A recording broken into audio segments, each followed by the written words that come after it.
मित्रों में पहला मित्र शरीर। इस पर चर्चा काफ़ी दिन से चल रही है।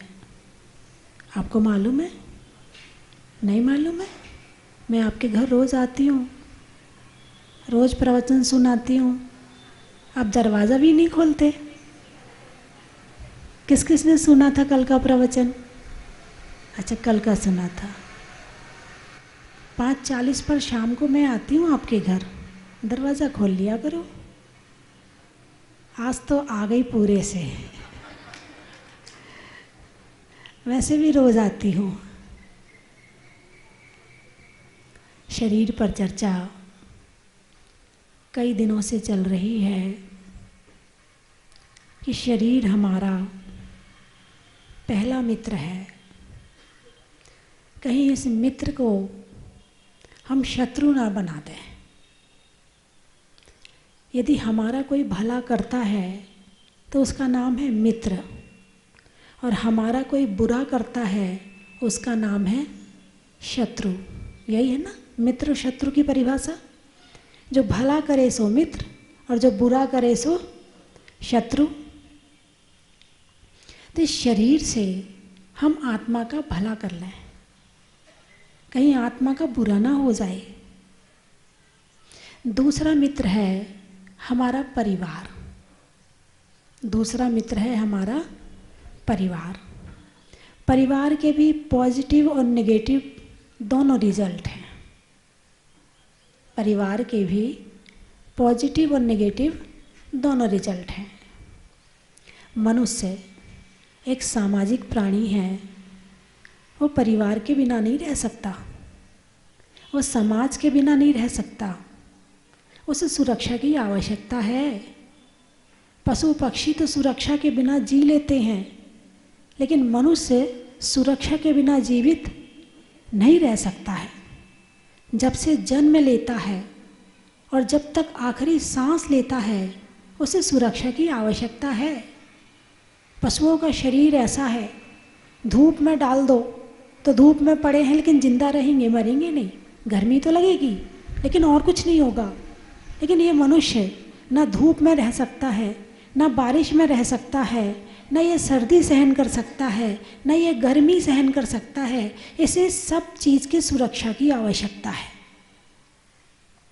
दूसरी बात, कमज़ोर तो है लेकिन बुद्धिमान है। सुरक्षा कर भी सकता है और सुरक्षा दे भी सकता है। इसके अंदर दोनों तरह की क्वालिटी पाई जाती है। लेकिन जो सुरक्षा दे रहा है उसे भी परिवार की ज़रूरत है, समाज की ज़रूरत है, देश की ज़रूरत है। बिना देश के, बिना परिवार के, बिना प्रशासन के, बिना सरकार के मनुष्य अपने अधिकारों की रक्षा नहीं कर सकता है। तो सबसे पहला उसका मित्र होता है उसका परिवार। सबसे पहला मित्र कौन सा? पहला तो शरीर हो गया, लेकिन इन देश, परिवार, समाज में पहला हो गया परिवार, है ना। परिवार के बिना नहीं रह सकता। जन्म कहाँ होता है? बोलिए ना, परिवार में। जीवन कहाँ बीतता है? परिवार में। और अंतिम मरण कहाँ होता है? परिवार में। जन्म की खुशियाँ कौन मनाता है? परिवार। शादी के बाजे कौन बजवाता है? परिवार। और मृत्यु का शोक कौन मनाता है? परिवार। और परिवार ना हो तो कहाँ जन्म ले लिया, कहाँ मृत्यु हो गई, कुछ नहीं पता है। और आज परिवार टूट रहे हैं। आज परिवार को अहमियत नहीं दी जा रही है। आज परिवार को यूँ समझा जाता है, परिवार का मतलब ये नहीं केवल पति पत्नी, नहीं। परिवार का मतलब माता पिता, सास ससुर, दादा दादी, पोता पोती, नाना नानी। जब तक ये सारे नहीं होंगे परिवार पूरा नहीं माना जाएगा। केवल पति पत्नी का कोई परिवार नहीं होता है। और पति पत्नी यदि अकेले रहेंगे तो झगड़ा खूब करते हैं, खूब लड़ते हैं। और यदि परिवार के साथ रहते हैं तो उनके अंदर ऊपर दबाव रहता है। अरे मम्मी सुन लेगी, अरे मम्मी क्या कहेगी, अरे पिताजी क्या कहेंगे। 4 लोगों का दबाव रहता है और वो जो अनुशासन होता है ना, दबाव नहीं, मर्यादा, इसे दबाव ना कहें, इसे मर्यादा कहें, कि बड़ों की मर्यादा यदि घर में रहती है तो बहुत सारे अनिष्ट होने से बच जाते हैं। और जिस घर में बड़ों की मर्यादा नहीं होती है उस घर में बहुत सारे अनिष्ट हो जाते हैं, बच ही नहीं सकते वो अनिष्ट होने से। तो घर में बड़े बुजुर्गों का होना बहुत ज़रूरी है। बड़े बुजुर्गों का, आप ये मत समझो कि वो बुजुर्ग हो गए तो वो आपके लिए कुछ नहीं करते हैं, बहुत कुछ करते हैं। यदि पेड़ फल नहीं दे रहा है, छाया तो दे रहा है, सुरक्षा तो दे रहा है। आप अपनी सास को छोड़ के अपनी सहेली के यहाँ चली जाती हैं, तीर्थ यात्रा पे चली जाती हैं, सास ससुर आराम से घर में रहते, तुम निश्चिंत हो के तीर्थ यात्रा करते हो। और घर में सास ससुर ना हो तो ताला लगाने में सोचना पड़ेगा, भाई सुबह जाएं, शाम को लौटना है। मैं क्यों लौटना है, घर खाली नहीं छोड़ेंगे ना। छोटे छोटे नन्हे मुन्ने होते हैं घर में, यदि घर में सास ससुर ना हो तो वो बेचारी बहू अकेली काम भी नहीं कर पाएगी, रोटी बनाना मुश्किल हो जाता है। वो इतना परेशान करता है कि घर में कई बार झाड़ू भी नहीं लग पाती है। और घर में सास ससुर होते हैं तो वो बच्चों को संभाल लेते हैं और इधर तुम्हारा घर का काम भी हो जाता है। तो सास ससुर, बेटा बहू, और एक नहीं, कम से कम 2-4 तो होने चाहिए। अरे इसमें हंसने वाली क्या बात है। घर में यदि 2-4 बेटे नहीं होंगे तो ताऊ नहीं होगा, चाचा नहीं होगा। अरे बोलिए ना, ताऊ का रिश्ता अलग होता है, चाचा का रिश्ता अलग होता है। जैसे ही मौका मिलता है चाचा अपने भतीजे को घुमाने ले जाता है, चॉकलेट दिलाता है। यानी एक बच्चे को सबका प्यार मिलना जरूरी है। मात्र उसे मम्मी पापा का प्यार नहीं, उसे दादी का प्यार भी चाहिए, उसे दादा का प्यार भी चाहिए, चाचा का भी चाहिए, ताऊ का भी चाहिए, उसे सबका प्यार चाहिए। यदि किसी भी प्यार से वंचित रह जाएगा तो सारी जिंदगी बड़ा होकर प्यार ही ढूंढेगा और तरसता रहेगा और मन में एक ही कसक रहेगी कि मुझे तो बचपन में किसी का प्यार मिला ही नहीं। बहुत से लोग यहाँ बैठे होंगे जिनको इस बात की कमी आज भी खल रही होगी कि उन्हें बचपन में किसी का प्यार नहीं मिला, क्योंकि घर में अकेले मम्मी पापा थे। अब घर में बच्चे होते हैं, मम्मी पापा काम करते हैं।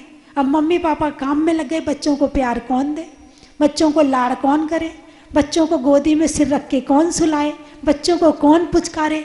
और वो जो कमी बचपन में प्यार की रह जाती है उसे कोई जिंदगी में पूरी नहीं कर सकता है। इसीलिए यदि तुम्हारे घर में दादा दादी हैं तो अपने घर के उन दादा दादियों के जो नाती पोते हैं, जो आजकल की बहुएं हैं, अरे दादी के पास मत जाना, वहाँ मत जाना, दादी खांस रही है, दादी ये कर रही है। नहीं, दादी की खांसी यदि बीमारी वाली, कोरोना वाली हो तो बात अलग है, लेकिन सामान्यता यदि है तो बच्चों को स्ट्रांग बनाओ कि कहीं कुछ भी हो जाए तुम्हें कुछ नहीं हो। यदि इंसान, जैसे गर्मी का मौसम है, गर्मी किसको लगती है, लू किसको लगती है, जिसका शरीर कमजोर होता है। किसको लगती है, जिसका शरीर कमजोर होता है। सर्दी किसको लग जाती है, जिसका शरीर कमजोर होता है। और जो स्ट्रांग होगा तो वो कोरोना से भी लड़ लेगा, है ना। तो बच्चों को स्ट्रांग बनाएं, बच्चों को मजबूत बनाएं, कहीं जाने से ना रोकें। यदि कहीं जाने से रोक दिया तो मजबूत होने से कमजोर रह जाएगा। तो हमारा जो दूसरा मित्र है वो है परिवार, और यहाँ जितने लोग बैठे हैं वो सब परिवार के बैठे हैं। और परिवार का होना यदि पॉजिटिव रूप से देखा जाए तो बहुत अच्छा है। परिवार में सबसे पहले सुरक्षा मिलती है। अब इतने इतने से बच्चे यदि उन्हें यूं ही छोड़ दिया जाए, छोटे बच्चों को यूं ही छोड़ दिया जाए जैसे पशु पक्षी घूमते हैं, तो पशु पक्षी तो फिर भी अपना पालन पोषण कर लेते हैं, इन बच्चों का बहुत मुश्किल हो जाएगा।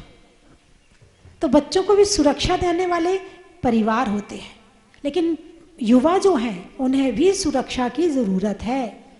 उन्हें भी ज़रूरत है कि वो किसी के अंडर में रहें। यदि वो किसी के अंडर में रहते हैं, कोई किसी के साथ रहता है, तो ये समझना कि बहुत सारे पापों से बच जाता है। घर में यदि सास है तो बहू भी बहुत सारे पापों से बच रही है। और यदि घर में सास नहीं होगी तो 100 पाप उसके बिना जाने हो जाएंगे। अभी जो तुम्हारे घर में सास है वो पुरानी है, तो पुरानी सास में धर्म के संस्कार भी हैं।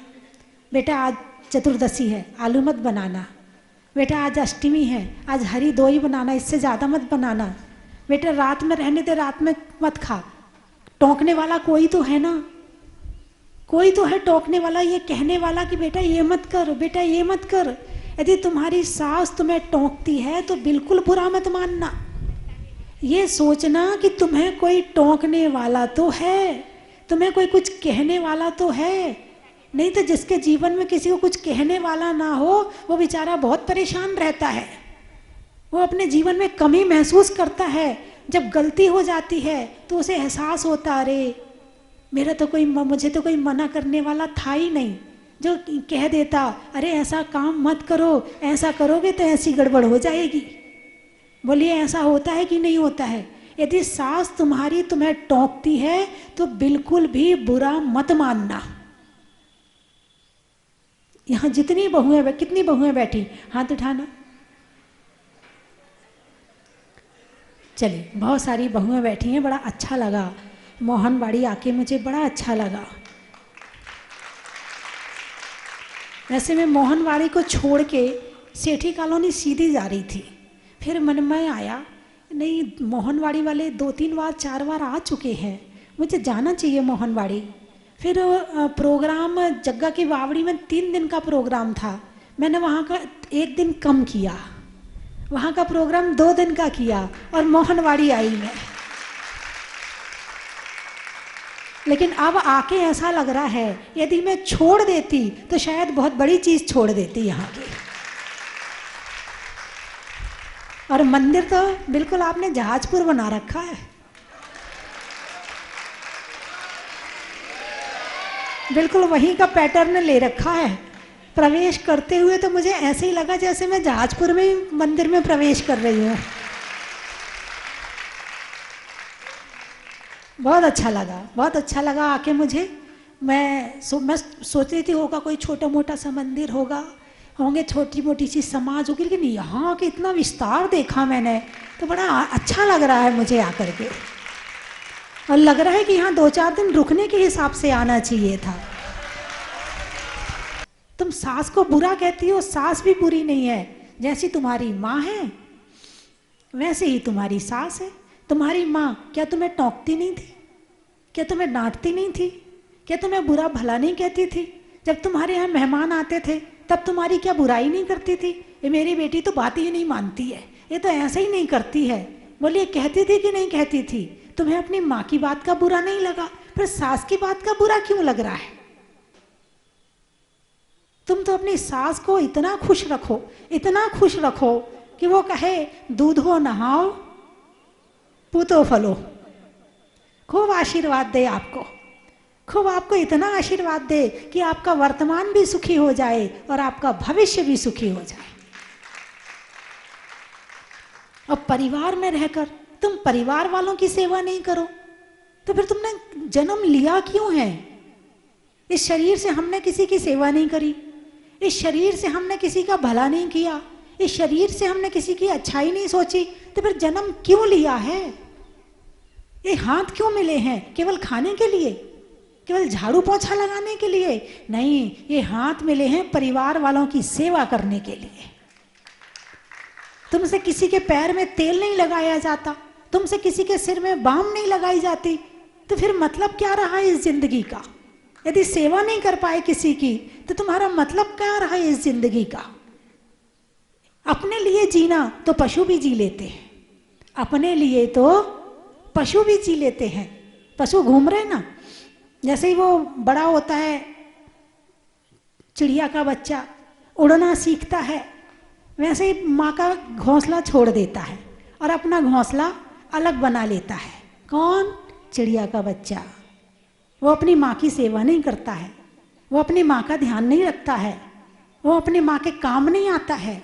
और वो ही काम तुमने किया, जैसे ही तुमने उड़ना सीखा और चल दिए तुम तो अपने सुख के लिए। जिसने तुम्हें सुख दिया है उसके सुख का तुमने ध्यान नहीं रखा। बंधुओं, परिवार जीवन की मूलभूत आवश्यकता है। यदि तुम्हारे माता पिता ने तुम्हें संरक्षण दिया है तो तुम अपने सास ससुर को संरक्षण दो। बात समझ में आई कि नहीं आई? तुम्हारे माता पिता ने तुम्हें 20, 22, 25 वर्ष का किया है, 25 साल तुम्हें संरक्षण दिया है, ठीक है। भारत की परंपरा है कि यहाँ पर माँ के घर में लड़की नहीं रह सकती है, उसे ससुराल जाना पड़ता है। तो जो 25 साल तुम्हारी माँ ने तुम्हें पाल पोस के बड़ा किया है, अब वो 25 साल तुम अपनी सास के लिए लगाओ, ससुर के लिए लगाओ, तो जो आने वाली लड़की होगी वो तुम्हारे माता पिता के लिए लगाएगी। तुम्हें ये तो दिखता है कि तुम्हारी भाभी तुम्हारी माँ की सेवा नहीं करती है, मगर तुम्हें ये नहीं दिखता है कि तुम अपनी सास की सेवा नहीं करती हो। ये दोनों बातें दोनों तरफ से सोचना चाहिए इंसान को। मेरी सास तो बहुत खराब है, लेकिन मेरी माँ बहुत अच्छी है, मेरी भाभी बहुत खराब है। क्या सास, इधर सास खराब है और उधर भाभी खराब है, तो जो तुम्हारी नंद है ना, वो भी यही कर रही होगी कि मेरी माँ तो बहुत अच्छी है और मेरी भाभी बहुत खराब है। ये तो आगे से आगे चलता है, तो डोरा है, आगे से आगे चल रहा है। तो परिवार को खुशहाल रखो। जिस परिवार में शांति होती है उस परिवार में सुख होता है, और जिस परिवार में शांति नहीं होती है उस परिवार में सुख भी नहीं होता है। और परिवार को सुखी करने का सबसे बड़ा दायित्व होता है महिलाओं का, सबसे बड़ा दायित्व होता है। महिलाएं जितना ज़्यादा गुस्सा करेंगी परिवार नरक बन जाएगा, और महिलाएं जितनी शांति से रहेंगी परिवार स्वर्ग बन जाएगा। अब सास ससुर की सेवा तो छोड़ो, आजकल की महिलाओं को तो अपने बच्चों की सेवा करने में दिक्कत आ रही है। यदि बच्चा 1 गिलास पानी मांग ले, देखो फिर क्या गुस्सा करती, तेरे नौकर लगे हैं क्या, ले ले अपने हाथ से पानी पी ले, और रखा है खाना, निकाल के खा ले अपना खाना, तुम्हारे लिए हम इंतजार में बैठे, जब तुम आओगे तब खाना बनाएंगे, बना के रख दिया, खा लिया करो अपने आप से। अरे इस टीवी और मोबाइल के चक्कर में तुम सेवा करना भी भूल गई। टीवी और मोबाइल से ज़्यादा जरूरी कहीं परिवार के लोग हैं जिनके साथ तुम रहती हो, उनसे अलग होके तुम 2-4 महीने रह के दिखाओ तो मान लेंगे। उनसे अलग होके तुम रह नहीं सकती हो, और जिनसे अलग होके तुम नहीं रह सकती हो उनके प्रति इतना ऐसा बर्ताव। और अपने जो बच्चों की नहीं कर पाया, सास ससुर की नहीं कर पाया, तुम्हारी कौन करेगा? और सबको ज़रूरत पड़ती है, एक ना एक दिन सबको ज़रूरत पड़ती है। और एक बात और है, पति तो रात में आता है, सुबह चला जाता है, दिन भर किसके साथ रहना पड़ता है? अरे बोलिए ना, सास के साथ। और जब रहना सास के साथ है तो खुश होके रहो ना। इधर तुम मुंह बिगाड़ के तुम पड़ी हो अपने कमरे में, उधर मुंह बिगाड़ के वो अपने कमरे में पड़ी है। जब रहना ही है साथ में तो खुशी से रहो, तुम भी खुश रहो, उसे भी खुश रखो। दोपहर में बैठ के स्वाध्याय कर लो, दोपहर में बैठ के पाठ कर लो। पुरानी महिलाओं को क्या चाहिए? धर्म चाहिए। बेटा आलोचना पाठ सुना दे, बेटा मेरी भावना सुना दे, बेटा थोड़ा स्वाध्याय सुना दे। इस बहाने तुम्हारा भी धर्म हो जाएगा और सास का भी धर्म हो जाएगा। बंधुओं, परिवार से जब अलग होकर रह नहीं सकते, कहते ना परिवार में रह नहीं सकते और परिवार से अलग होकर रह नहीं सकते, इसका मतलब तुम्हें जीवन जीना आया ही नहीं। क्या? जैसे घर है, घर को कितना व्यवस्थित रखते हो, जो सामान जहाँ रखना है वहीं रखा जाता है। चप्पल की जगह में चप्पल रखी जाती है, रसोई में रसोई का सामान रखा जाता है, ड्राइंग रूम में ड्राइंग रूम का सामान रखा जाता है। इधर का सामान उधर आ जाए तो गुस्सा भी करते नहीं करते, ये सामान यहाँ का वहाँ क्यों रख दिया, ये टॉवल यहाँ क्यों डाल दी, ये चीज़ यहाँ क्यों डाल दी, गुस्सा भी करते। गुस्सा करके सिखाते हो घर वालों को कि जो सामान जहाँ का है वहीं रखो। यानी घर बड़ा व्यवस्थित रखते हैं। अपना मन व्यवस्थित किया कि नहीं किया, अपने विचार व्यवस्थित किए कि नहीं किए, अपना दिमाग व्यवस्थित किया कि नहीं किया। घर को व्यवस्थित करना तो सीख लिया, लेकिन जीवन को व्यवस्थित जीना नहीं सीख पाए। किससे बोलना, कितना बोलना, कहाँ बोलना, क्या बोलना, कितना सम्मान करना, कितनी तारीफ करना, कितनी प्रशंसा करना, किसने कितना काम किया है, किससे कितना काम करवाना, ये सारी चीज़ें बड़े दिमाग को व्यवस्थित करके जीना चाहिए। और जिसको ये करना नहीं आता है वो अपने घर को नरक बना लेता है। पहली बात तो मौन लेना सीखो। कम बोलने से लड़ाई ज़्यादा नहीं होती, ज़्यादा बोलने से लड़ाई ज़्यादा होती है। एक चीज़ की पूछेंगे 4 उत्तर मिलते हैं। बोलिए ऐसा है कि नहीं है? एक प्रश्न पूछेंगे, उत्तर कितने दोगे? 4। और एक चीज़ मांगेंगे तो 4 प्रश्न पूछोगे। एक बार की बात है, मैंने चतुर्मास के समय में प्रेरणा की कि भाई जो इस बार महिलाओं का शिविर महिलाएं लगाएंगी। अब महिलाएं इतना खर्चा करना उनके बस की बात नहीं है। कई भोजन व्यवस्था भी महिलाएं कर लें, गिफ्ट व्यवस्था भी महिलाएं कर लें, उनके पति दे देंगे, लेकिन पत्नी से लेना बड़ा मुश्किल है। तो जिनके पतिदेव से मेरी बात हुई थी तो मैंने कहा भी आप मत कुछ बोलना, मैं पहले आपकी पत्नी से बात करूँगी। तो मैंने कहा ये महिला 3 दिन का जो महिला शिविर है इसमें 3 दिन के भोजन व्यवस्था आपकी तरफ से है। बोले नहीं माता जी, हम लोग नहीं कर पाएंगे, हाँ थोड़ा बहुत सहयोग कर देंगे। फिर उसके बाद उनके पतिदेव आए, मैंने कहा बहन जी ने तो ये उत्तर दिया है। बोले माता जी आप चिंता ना करो, मुझे ही करना है, मुझे मालूम है कि मैं ही करूँगा। ये इतना देना महिलाओं के हाथ में नहीं है। और दूसरी बात ये है, यदि मैं इनके पास 1 लाख रुपया रखवा दूँ और इनसे कहूँ जरा 1 लाख रुपया देना, तो ये 4 प्रश्न पूछती हैं, कहाँ देना है, किसको देना है, फालतू तो खर्चा नहीं करोगे, ये तो नहीं करोगे, वो तो नहीं करोगे। बोले ये 4 प्रश्न पूछती हैं। बोले आप हम लोगों पे व्यवस्था छोड़ दो। हम, जबकि मेरे मन में था कि भाई महिलाओं को भी आगे आना चाहिए और महिलाओं को कुछ करके दिखाना चाहिए, तो ये शिविर जो है महिलाओं का महिलाएं ही लगाएंगी। मेरे मन में आपको आगे बढ़ाने की भावना थी, मगर मामला उल्टा ही हो गया। फिर सारी व्यवस्था पुरुषों ने करी।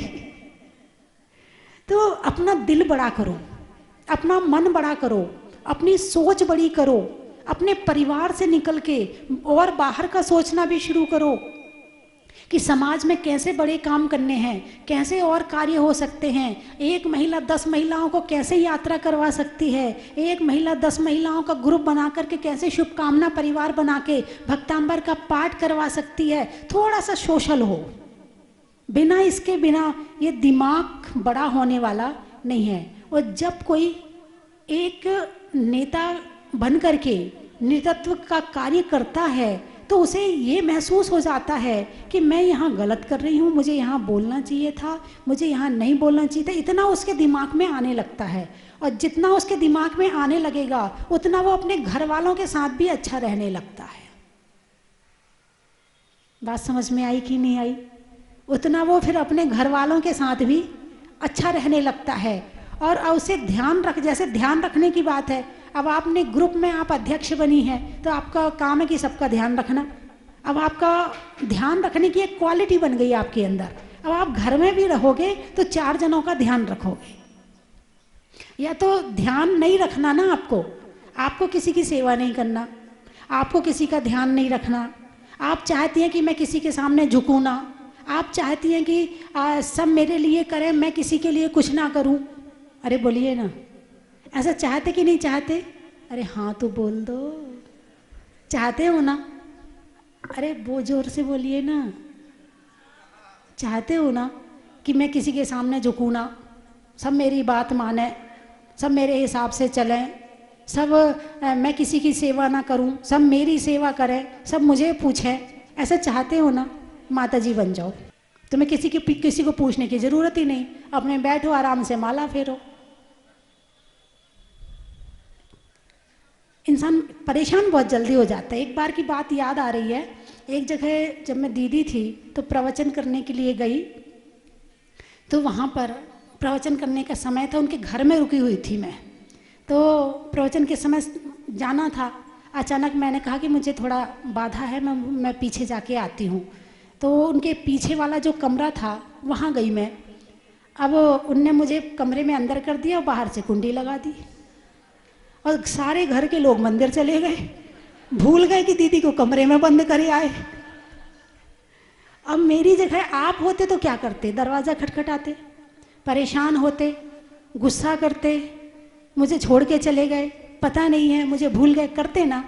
मैंने बिल्कुल गुस्सा नहीं किया, मैंने बिल्कुल भी दरवाज़ा नहीं खटखटाया, मैंने कुछ भी शिकायत नहीं करी। आराम से माला फेंक, मैंने कहा चलो और सामायिक कर लेते हैं, जिसको मेरी ज़रूरत होगी अपने आप आएगा, जिसको मेरी ज़रूरत होगी अपने आप आएगा, दरवाज़ा खोलेगा और कहेगा चलो, तो चले जाऊंगी। दरवाज़ा खटखटाने की क्या ज़रूरत है, ढूंढेंगे अपने आप। जब वो लोग मंदिर में पहुंचे, दीदी कहाँ, दीदी कहाँ, तो जिसने मुझे बंद किया, अरे मैं तो दीदी को बंद करके आ गई। इसको कहते हैं शांति से रहना। इसको क्या कहते हैं? शांति से रहना। वो मुझसे कह रही दीदी गलती हो गई, लेकिन मैंने शिकायत नहीं करी कि तुमने मुझे बंद क्यों किया। और वर्तमान में परिवार में केवल एक ही कारण है लड़ाई का, हर व्यक्ति दूसरे से शिकायत, शिकायत, तुमने मेरे लिए ये नहीं किया, तुमने मेरे लिए वो नहीं किया, तुम मेरे लिए ये लेके नहीं आए, तुम मेरे लिए ऐसा नहीं करते हो, तुम मेरा ध्यान नहीं रखते हो। बस शिकायत करना छोड़ दो, घर स्वर्ग बन जाएगा। और दुनिया का सबसे बड़ा धर्म है शांति से रहना। धर्म क्या सिखाता है?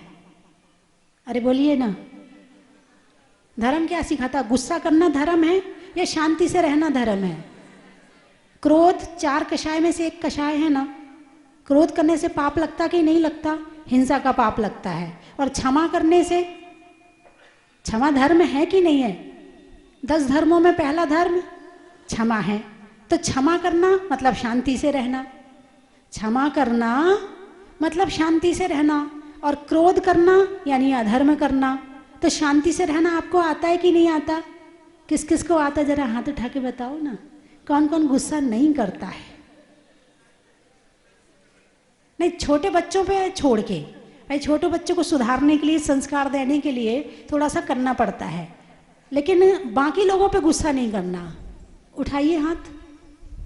अच्छा, एक हाथ उठा, बस 2 भी उठ गए। अच्छा, आप गुस्सा नहीं करते? अम्मा जी आपको गुस्सा नहीं आता है? अब आपकी उम्र ही चली गई, कोई सुनेगा ही नहीं आपका गुस्सा। ये अच्छा किया कि छोड़ दिया, इस उम्र में कोई सुनता भी नहीं है। जिस उम्र में सुनता है ना, उस उम्र में छोड़ा जाए तो कोई बात है। युवावस्था में क्रोध छोड़ा जाए तो कोई बात है। तो आप लोग छोड़ सकते, अपने घर वालों पे गुस्सा नहीं करोगे। अच्छा, शिकायत नहीं करोगे, गुस्सा तो छोड़ो, शिकायत नहीं करोगे।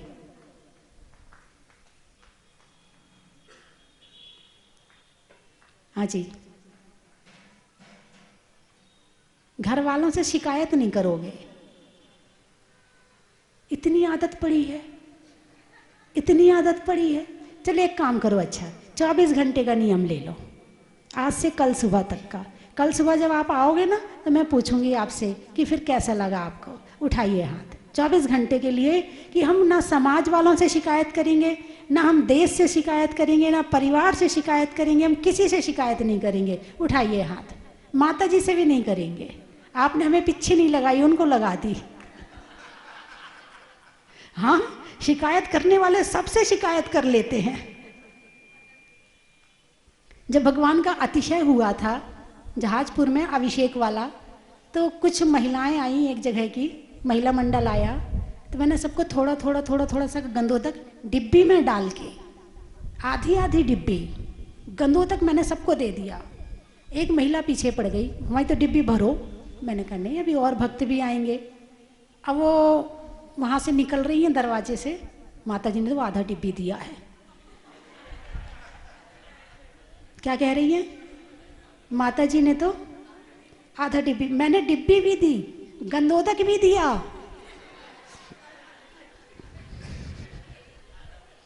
अब शिकायत करने की उच्च शिखरता देखो आप, शिखर तक। और किससे शिकायत? माता जी से। अब माता जी को तो जरूरत नहीं, आपके भक्तों का ध्यान रख रही है, आपके भाई बहनों का ध्यान रख रही है कि भाई वो आएंगे तो उनको भी दे देंगे। उस आधा डिब्बी जो दिया उसकी कोई प्रशंसा नहीं, उसका कोई उपकार नहीं। जो आधा नहीं दिया, जब ये मेरे से शिकायत करती हैं तो धन्य हो ये घर में क्या करती होंगी।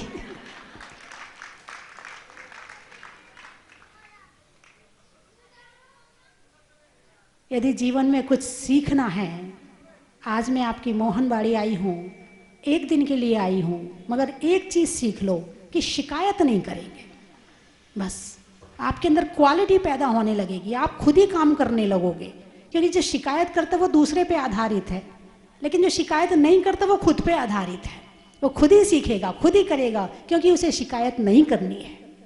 बहुत अच्छे लोग रहते हैं और ये सबसे अच्छी बात लगी कि सारे परिवार आसपास रहते। इतना विशाल मंदिर है, इतना सुंदर मंदिर है। मंदिर में आके अनुभूति बड़ी अच्छी होती है। पहले क्यों नहीं आ गई? जब आई तो ये पहले के जो दिन थे ना, पछता रही थी कि मैं घर से क्यों नहीं निकली पहले। और आज ये माता जी बन के बैठी हैं। यदि आपकी ऐसी भावना है तो आप जरूर करें। ये मेरी मम्मी यहीं बैठी हुई है, 92 ईयर की है माता जी। मेरी मम्मी यहीं बैठी हुई है, 92। मेरे सास ससुर तो स्वर्ग सुधार गए। ये मेरी माता जी ने कहा कि तेरा पहला फर्ज पति के प्रति है। वो भी सही है। फिर मैंने कहा अगर मालूम है मर जाती हूँ तो भी तो कोई पति का करेगा ना। तो मतलब इसको छोड़ के मैं यहाँ पाप कमा रही हूँ, या पाप ही कमा रही हूँ सुबह से शाम। ठीक बात, परेशान है बहुत। इनके अंदर की जो भावना है उसके हिसाब से उन्हें बनना चाहिए। हाँ मैं परेशान हूँ, मतलब वो तो नहीं बन सकती, बहुत ज्ञान चाहिए, मेरे पास ज्ञान कुछ भी नहीं है। जब आगे बढ़ोगी तो अपने आप भावना बनेगी। अभी 8 सिद्ध चक्र में भी मैं 8 दिन वहाँ बैठी हूँ, नंगे पैर बैठी हूँ। जहाँ तक त्याग कर सकती हूँ वहाँ करती हूँ मैं, और मेरा कुछ नहीं होता है। और मेरे जो डायबिटीज थी, अभी 2 से 54 डायबिटीज थी, और मैं आमेर से लेके आपके बराबर साथ आ रही हूँ आपके पास। मेरे डायबिटीज अब बिल्कुल नॉर्मल। बहुत बढ़िया, बहुत सुंदर।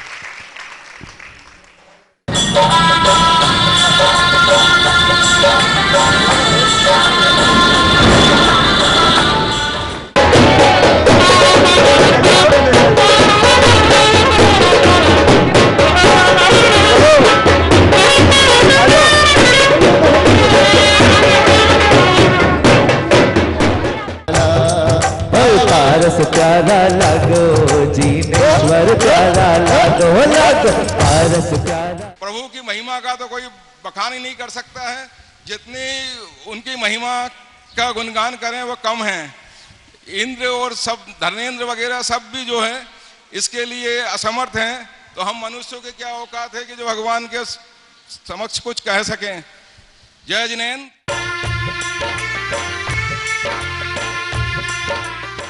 चन की थाल को सजाओ रे आज, रत्नों की थाल को भर लाओ रे आज। आओ आओ करे रे गुणगान आरती भगवन की। आओ आओ करे गुणगान आरती भगवन की। आओ आओ करे रे गुणगान आरती भगवन की।